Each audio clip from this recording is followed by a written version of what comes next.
Hey, what's up, guys? Welcome to English Football Club Barcelona, your Barcelona's channel in English. Well, I'm sorry if the flag disturbs anyone. I'm really sorry, but the political problems continue. Sorry, the war continues, and as I'm a pacifist, and this is my channel too, I leave the flag there until I don't know until when I want to say until this finishes, but probably this is going to be very long. So let's see when I decide to take it away. So or take it out. Sorry. So now yes, let's talk about football because this is the point of this channel, talking about Barcelona, and we have to talk about what happened yesterday. Wonderful match. I don't know. We are going to do the analysis now, but the match was incredible, really good.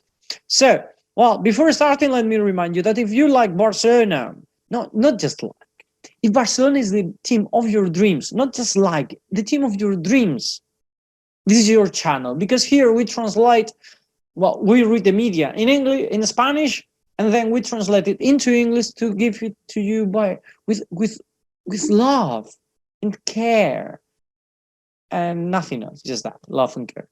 An edition. Sometimes I edit. So without more delay, let's start.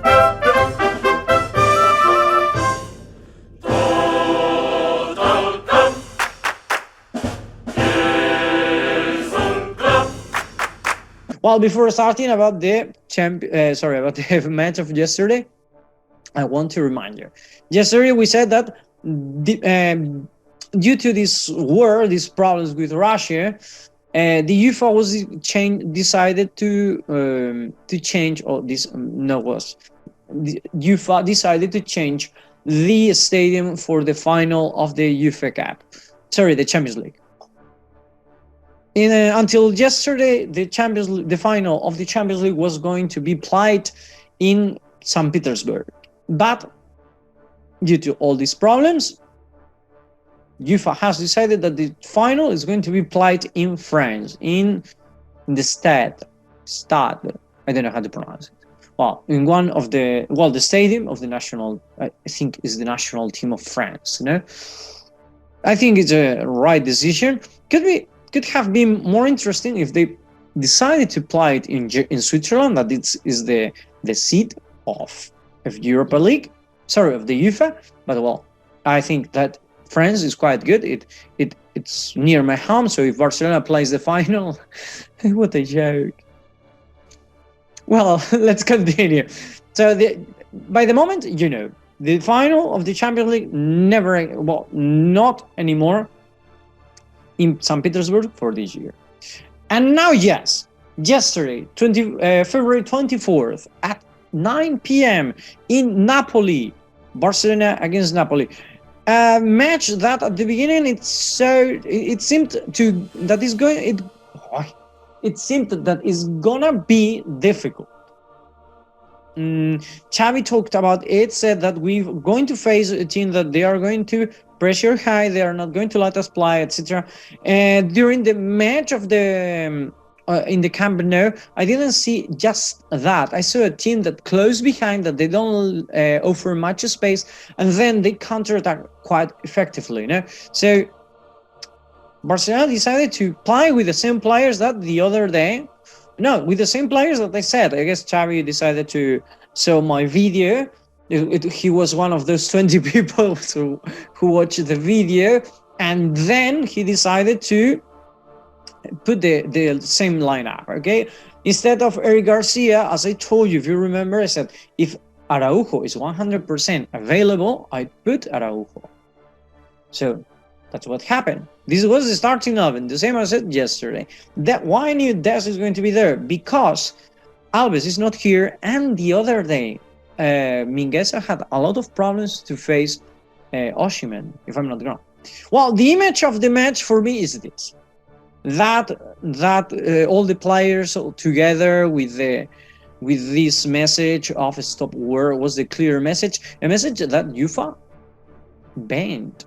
There was not any image of this. I didn't see it during the match. Well, before the match, sorry, and I saw it after when I was reading the media. So Well, the match started with disputing the control of the match until the minute 8. In that minute, Insigne threw the ball from the corner and threw the ball in from the corner, and then Barcelona reflected the ball, and with a counter attack that started Aubameyang that passed to Adama Traoré, and finally Traoré passed to Jordi Alba, and Alba with his right leg scored the first goal for Barcelona. A great and a wonderful beginning. Minute 8, actually. You will see 9, but trust me, it was the minute 8. Alba, that I don't think is his first goal with the right. If I'm not wrong, he scored one before, but is not. He has the same problem as Adama. Adama cannot play with the left. Alba cannot play with the right at all. I mean, it's not just I know people who, when I played football long time ago, when I played football, there were people who had really problems. I never had that problem. I can control with both legs. I'm right-footed, as many people, but for me it was quite not that difficult to pass the ball. But I had friends that it was really difficult. It was this struggle. And Adama Traoré or Alba, they prefer to pass the ball with the exterior of the foot, that changing the foot. But respectful, no? Barcelona continued pressuring high, trying to don't let Napoli go to the Barcelona's side, and they lost a lot of balls, really, literally. But it seemed for a moment, I think I say it later because I have the script here today, but they lost a lot of balls, especially in the beginning, at the first half, because the second half, I knew what's going to happen, and so I passed fast, and I didn't want to watch it, everything. I saw the scores. Today I went to do something in the government. So after the government, I wanted to watch the match, and I was in Instagram, and I followed in my personal Instagram. I have just that one, but I invite you to follow. I follow Barcelona website, and then I saw the scores, and I was like, "Nah, man, that kills the feeling." No? Well, Barcelona pressuring high, and finally, Luc de Jong with a wonderful goal shot scored the 0-2 in the minute 13. If you haven't watched the match, if you haven't watched the highlights, and you don't want to watch the match because maybe you don't have the 90 minutes, that's what happened to me today, I invite you to see the highlights, to watch, because this goal is, and another goal is like, oh my god, it's going to be like an orgasm for your brain. Okay, so thankfully I write that is not for kids, this kind of video. So, well, in the minute 21st, Ter Stegen going for apples. I think that's the expression you use in England. I'm not sure. I don't remember the expression. If you know the expression of going to a place that you shouldn't go, in the moment that you shouldn't go, leave it there on the comment section, because I heard it once and I forgot. But I think it's going for apple. Ter Stegen went for the ball. As you can see, Osimhen controlled the ball, that's perfect, but the ball is going to go out. There is no way, no reason for Ter Stegen to do what he did. It's true that Ter Stegen just touched a bit his foot. I have my doubts about this play, because I think it was not that much to say that this was a penalty. But well, not just that. I mean, there were many decisions that the referee took that I was like, what? What's going on? So, but respect, because it's very difficult to be a referee. Well, penalty, foul, no card for Ter Stegen, but a penalty that Insigne scored, and then 1-2. First shot for Napoli, first goal. And Osimhen, that it was not the first time he tried to trick with the referee. The second time it was with Piqué. So funny, Piqué's face in that moment, looking at the ball. Well, it was for Piqué. Piqué went for the ball, touched the ball. No, he didn't touch the ball, but he didn't touch Osimhen too. Osimhen fell by himself, and then the referee said nothing, and then Piqué was saying, and I read the lips, he was saying, second. It's like, this is the second time you do it, you better stop. Well, and then Barcelona started creating a lot of chances. As I was saying, stole the ball next to the Napoli's area all the time.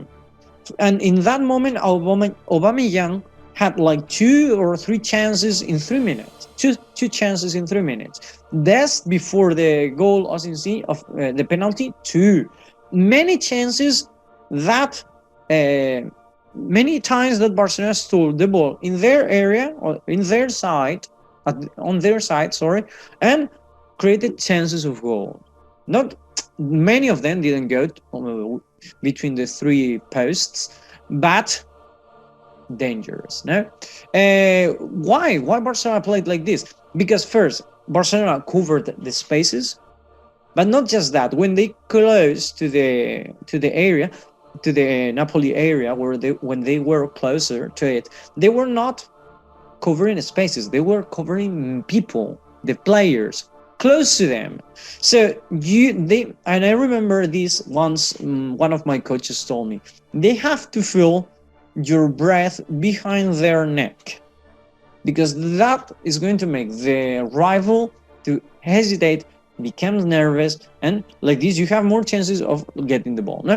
Also, Napoli, it seemed that they were not in the game at all. I mean, there was a moment that Spalletti, the coach of Napoli, lost the papers, started to scream. He got really upset with his players, and I understand, because there was a moment that I was like, how can they lose so many balls? No? And then but not just that, Araujo had, for example, in this case, had many mistakes, in my opinion. Some counterattacks could have been avoided. One of them, Araujo had mistakes, and you know that I'm a supporter of Araujo. For me, he's a great player, but well. Frenkie de Jong, for example, that sometimes we have criticized here, this is wonderful. Quite active, actually. Active, and he received many fouls. And in the minute 44, it was De Jong who recovered the ball, who dispossessed the rival, and he kicked the ball, and the ball went to the corner. A corner that he stole the ball, and the ball went to the corner.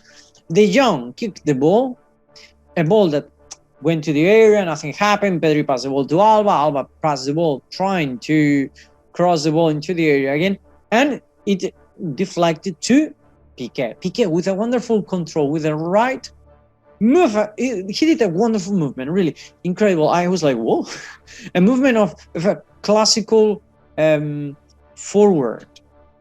Because if you don't know, Piqué was a forward in his formation in Barcelona, and then with the left. He kicked the ball with the left, it touches the post and inside. 3-1, 1-3. Wonderful. And well, this was in the minute 44, the most painful moment to receive a goal. No, because if you go with a 1-2, but with a 1-3, it's more difficult. I can say that in this moment I can agree with Xavi. We started winning the match with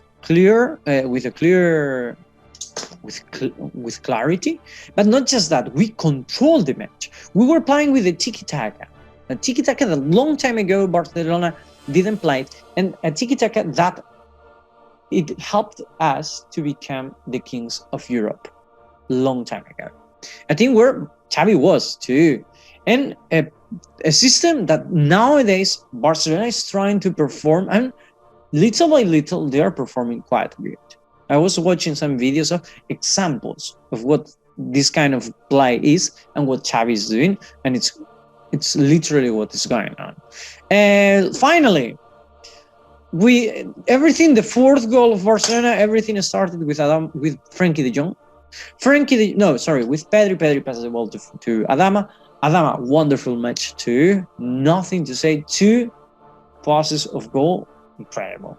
Adama, Frenkie de Jong, that in that moment, he saw Aubameyang going to the left, and then Frenkie de Jong, seeing the space open, went to the right. If you can see, he brought with him 2 players of Napoli, and Adama passed the ball to Frenkie de Jong, but Frenkie de Jong intelligently let the ball pass, and then it was Aubameyang who received the ball alone or half alone, because everyone expected de Jong to get the ball, and then Aubameyang alone crossed the ball, and in the top of the corner of the goal, a wonderful and amazing goal, really wonderful. That's the second goal. This was that you say, oh my God, so beautiful. This was the second, no? And the last goal that we received, it was in the minute 86. As I said, these last minutes I didn't watch them, but I imagine what happened. Barcelona trying to control, Napoli trying to pressure, etc. The last goal, it was Nico's mistake. Nico received the ball in the area. He did something weird with his feet, and then he miscontrolled the ball, and the Italian got the ball and shot, and then 3-0. Ter Stegen again, he didn't move at all, as in the penalty. I don't know. Penalty. I read today something that said Ter Stegen less to be angry, or be less angry and move more. Just 3 shots, 2 goals. I don't know. It was not his night. I think Ter Stegen, he has done better. I've read that he's not like Oblak in Atletico, meaning that he's not so well surrounded. But yesterday goals, the penalty, I cannot say anything, but the penalty was his fault, actually. That second ball, it's true that maybe he was in the counter foot, like or he was got by counterfeit, like you are expecting the ball going to the right and suddenly you see it to the left, so it's like you can do anything because the balance of your body is discompensated, or it's unbalanced, your body, that's what it means. But I think he needs to improve now. Anyway, we won, that's the important point, and then we have our next rival. It's going to be Galatasaray. That in the first moment I saw it, I was like, well, I think it's going to be not that hard, because Napoli was a really hard match, but the other ones seem not to be that difficult.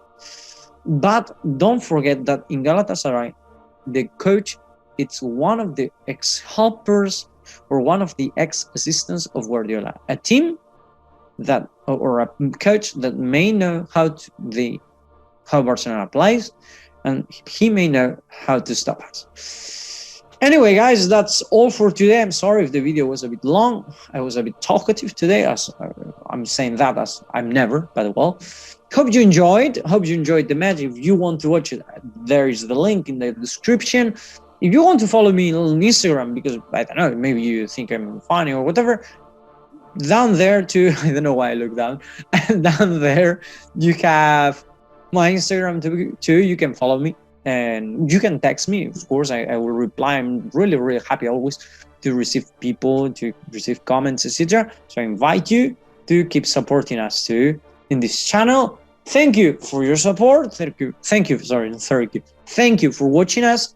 Remember, like, and see you in the next video. Have a nice day.